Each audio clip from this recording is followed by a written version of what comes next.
6th NCERT book இருக்கிற social and political லைஃப்ன்ற புத்தகத்தில் வந்து நம்ம ஒரு பாடத்தை பார்க்கலாம். ஒரு குப்பையாக இருந்த ஒரு நகரம் வந்து தூய்மையான நகரமாக எப்படி உருவாச்சுன்றதே தான் இந்த கதையை சொல்கிறாங்க. சூரத்துன்றது 1994 ஒரு குப்பையான நகரம்ன்றாங்க. குப்பை அதிகமாக இருக்கிறது மோசமான நகரங்களில் சூரத்து தான் முக்கியமான இடத்துல இருக்குதுன்னு சொல்கிறாங்க. அது என்ன காரணம்னா 1994 வந்து பிளேக்குன்றது நோய் வந்து கொண்டு இருந்தான். அதாவது பயத்தை உருவாக்கி இருந்துச்சான். அதாவது என்ன சொல்கிறாங்க, அது என்ன சொல்கிறாங்கன்னா இந்தியாவில் வந்து அசுத்தமான நகரங்கள் ஒன்றாக இருந்துச்சான்.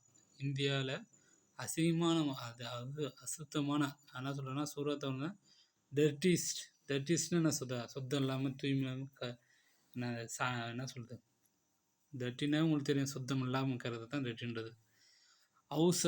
Houses hotel and restaurant would be dump their garbages and into the nearest drain and street.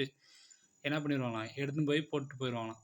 என்ன பண்ணால் அதாவது மக்கள் பயன்படுத்துகிற பொருட்கள் ஹோட்டல்லேருந்து ரெஸ்டாரண்ட்லேருந்து எல்லாத்தையும் தான் கேர்பேஜ்னு அந்த குப்பைகளை எடுத்துன்னு போய் என்ன பண்ணிடுவாங்க, வடிகால்னால் தண்ணி போகிற ஓடையில், கழிவுநீர் போகிற ஓடையில், அப்புறம் தெருவில் போய் கொட்டு வந்துடுவாங்களாம். துப்புரவாளர்கள் வந்து என்ன பண்ணுவாங்கன்னா அந்த குப்பையை எடுத்துன்னு போய் குப்பைகளை வந்து என்ன பண்ணுறது, எடுத்துன்னு போய் தேர்ந்தெடுத்து குப்பைகளை மாற்றுவது ரொம்ப கஷ்டமாக இருந்துச்சுன்னு சொல்கிறாங்க. அதாவது sweepers to collect and transfer the garbages into the selected dump. அதாவது செலக்ட் பண்ணி தேர்ந்தெடுத்து அதை வந்து மாற்றி மக்கும் குப்பை மக்கா குப்பைன்றதை எடுத்து செய்கிறது வந்து ரொம்ப கஷ்டமாக இருந்துச்சுன்னு சொல்கிறாங்க. இது தவிர என்ன பண்ணாங்கன்னா என்ன சொல்கிறாங்க, இந்த அடிஷன் என்ன சொல்கிறாங்க, அடிஷன் இது முனிசிபல் கார்பரேஷன் என்ன சொல்கிறாங்க, not collected the garbage as often as it should have and this lead to the situation getting worse. ரொம்ப மோசமாக இருந்துச்சு அப்படின்றாங்க. பேரூராட்சியும் குப்பைகள் அடிக்கடி சேகரிக்காமல் என்ன பண்ணால் நிலைமையை ரொம்ப மோசமாக பண்ணுச்சு அப்படின்னு சொல்ல வராங்க. ஏன்னா கலெக்ட் பண்ணி அதை வந்து என்ன சொல்கிறாங்க, பெரும்பாலும் வந்து என்ன பண்ணுறாங்க, அடிக்கடி வந்து செய்யாமல் இருந்துட்டாங்க. அதனால் வந்து அந்த சுச்சுவேஷன் கெட்டிங் ஒர்ஸ், அதாவது ரொம்ப மோசமான நிலையில் போயிட்டுன்னு சொல்கிறாங்க. அப்புறம் என்ன சொல்கிறாங்கன்னா, plague spread through the air and people. அதாவது காற்று மூலமாக என்ன பண்ணிச்சான், பிளேக்குன்ற நோய் வந்து அதிகமாக படைஞ்சான். நோய்பட்டவர் தனிமைப்படுத்தப்பட வேண்டும்னு பண்ணிச்சான். பீப்புள் ஹூ ஹேவ்டு டிசீஸ் ஹேவே ஐசோலேட்டட்னா தனிமைப்படுத்தப்பட வேண்டும்னு சொல்லியிருக்கிறாங்க.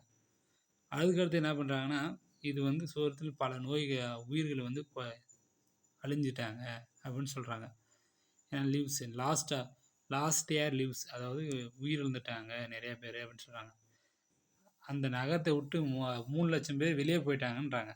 ஏன்னா காற்று வழியாக பரதுன்ற டெசர்ட் த சிட்டி ஓவர் என்ன பண்ணிட்டாங்க, வெளியே போயிட்டாங்க அப்படின்னு சொல்கிறாங்க.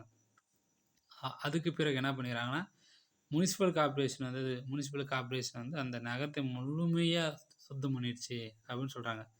கம்ப்ளீட்லி கிளீனட் அப் த சிட்டின்னு சொல்கிறாங்க. அதனால் வந்து அப்புறம் என்ன சொல்கிறாங்கன்னா, அதுக்கு பிறகு வந்து என்ன பண்ணுறாங்கன்னா, இந்தியாவின் சுத்தமான நகரங்கள் ஒன்று தான் வந்து தொடருது. அதாவது Surat continue remain one of the cleanest city in India.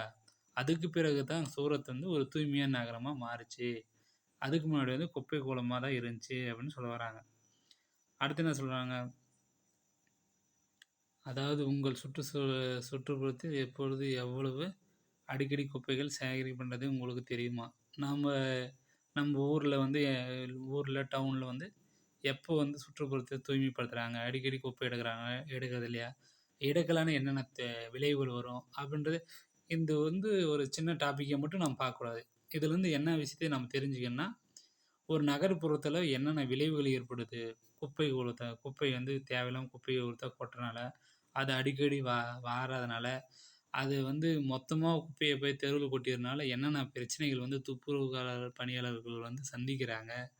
அதுக்கு பிறகு வந்து நம்ம இதுலேருந்து இன்னும் என்ன தெரிஞ்சுன்னா, மாவட்ட நிர்வாகம், அதாவது ஊராட்சி, அதாவது கார்ப்பரேஷன் நிர்வாகம் வந்து என்னென்ன பண்ணணும், என்னென்ன செய்யணுன்றதே இதில் வந்து தெளிவாக சொல்கிறாங்க. அதை வந்து நம்ம இது ஒரு பாடமாக இது மட்டுமே எடுத்து ஒரு பாடமாக நம்ம ஒரு எஸ்ஸேவை எழுத பழகணும். அப்போ வந்து தான் நம்ம வந்து நம்மளுடைய என்ன சொல்கிறது, நாலேஜ் ரொம்ப டெவலப் ஆகும். ஏன்னா சூரத்துன்றது ஒரு நகரத்தை வந்து நம்ம ஒரு எக்ஸாம்பிளாக இதில் கொடுத்துக்கிறாங்களே தவிர, இந்த எக்ஸாம்பிள் எதுக்காக குடுக்குறாங்க? இதுலேருந்து நம்ம சில விஷயங்கள புரிஞ்சுக்கணும். குப்பைகள வந்து நம்ப இந்த கிரிட்டிசைஸ்ல எழுதலாம். அப்புறம் வந்து ஒரு நாடு வந்து ஒரு நகரம் வந்து எப்படி சுத்தமா வச்சுக்கலாம்? பிளேக் நோயால ஒரு நகரம் வந்து சுத்தமாச்சுன்னா, அது சூரத் நகரத்துக்கு மட்டுமே பொருந்துமா இருக்குது. அதுக்கு பிறகு என்ன அடியில சொல்றாங்கன்னா, நகரத்தின் அனைத்து சுற்றுப்புறங்களிலும் இது ஒரு மாதிரியாக இருக்கும் என்று நினைக்கிறீர்களா? ஏன் இல்லை? விவாதிக்க சொல்கிறாங்க. அதாவது இதே மாரி வந்து எல்லா தாக்கும் நகரத்தில இருக்குதா? அப்படின்றாங்க. நகரத்த வந்து கார்ப்பரேஷன் எந்த நகரத்த வந்து கார்ப்பரேஷன் சுத்தமா வச்சுதோ, அந்த நகரத்தில வந்து இந்த மாரியான பிரச்சனைகள் வராது. அது மாரி ஒரு பரவும் நோய் வரும்போது கூட அதை தடுக்கிறதுக்கான வழிகள் வந்து கிடைக்கும். குப்பை கூளமா இருக்கும்போது அதை லாஸ்ட்டா வந்து என்ன பண்ண முடியாது. லாஸ்ட்டா சுத்தம் பண்ண பின்னாடி தான் எல்லா நோயும் கட்டுப்படுத்த முடியிற மாரி ஆயிரும். அப்ப எல்லாரும் இருக்கும் தருவாயில ஒரு நகரம் வந்து அழிஞ்சே போறன்னு பாருங்க. 3,00,000 மக்கள் தொகை வந்து வெளிய போயிட்டாங்கன்னா, நகரத்த விட்டு போயிட்டாங்கன்னா, அப்படின்னா 3,00,000 மக்கள் தொகைன்றது எவ்வளோ பெரிய நகரமா இருந்திருக்குன்னு யோசனை பண்ணி பாருங்க. அதுல வந்து பல பேர் உயிரிழந்துட்டாங்கன்னு சொல்றாங்க. அதாவது ஒரு மாவட்ட நிர்வாகம், ஒரு நகராட்சி நிர்வாகம் வந்து செயலிழந்து போயிருச்சுன்னா, இந்த மாரியான ஒரு பிரச்சனை வருதுன்னு சொல்ல வராங்க. அதுலேருந்து நம்ம சில விஷயங்கள வந்து நாம தான் எடுத்துக்கணும் நெறைய விஷயங்கள. ஒரு ஒரு ஒரு கோடு போட்டா அத நம்ம ரோடே போடணுன்ற மாரி, நம்பளுக்கு வந்து ஒரு எக்ஸாம்பிள் சொல்லிக்கிறாங்க. 6த் புக்ல அவ்வளோ சிம்பிளா தான் எக்ஸாம்பிள் குடுப்பாங்க. ஏன்னா 6வது பையன் படிக்கிற பையன் எப்படி தெரிஞ்சுக்கணுமோ, அவ்வளோ தான் குடுத்துருப்பாங்க. அது இது மாரி ஒரு எக்ஸாம்பிள் சொல்றாங்க.